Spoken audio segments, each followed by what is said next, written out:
Kejaksaan geledah kantor Gubernur Sulsel, kasus korupsi bibit nanas.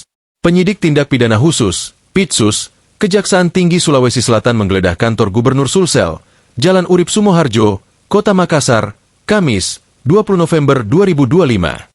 Penggeledahan ini berkaitan dengan kasus dugaan korupsi pengadaan bibit nanas senilai 60 miliar rupiah pada tahun anggaran 2024.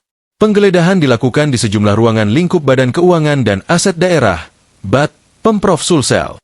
Penggeledahan berlangsung sekitar pukul 15.45 WITA dan dijaga ketat oleh aparat Pomdam 14 Hasanuddin. Penggeledahan di BAD dilakukan di ruang Kepala BAD Sulsel, Reza Faisal Saleh. Terkait kasus dugaan korupsi pengadaan bibit nanas senilai 60 miliar rupiah, kata salah satu petugas kejaksaan. Penggeledahan dipimpin langsung oleh Asisten Tindak Pidana Khusus, Aspitsus, Kejati Sulsel, Rahmat Supriyadi. Berdasarkan informasi, kantor gubernur menjadi lokasi ketiga yang digeledah kejaksaan.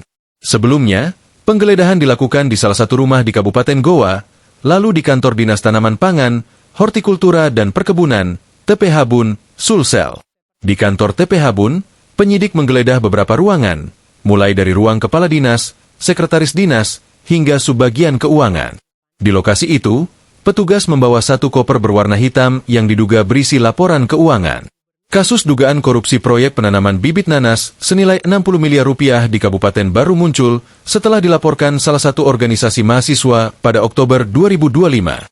Proyek hortikultura yang didanai APBD Sulsel tahun anggaran 2024 itu disebut syarat penyimpangan.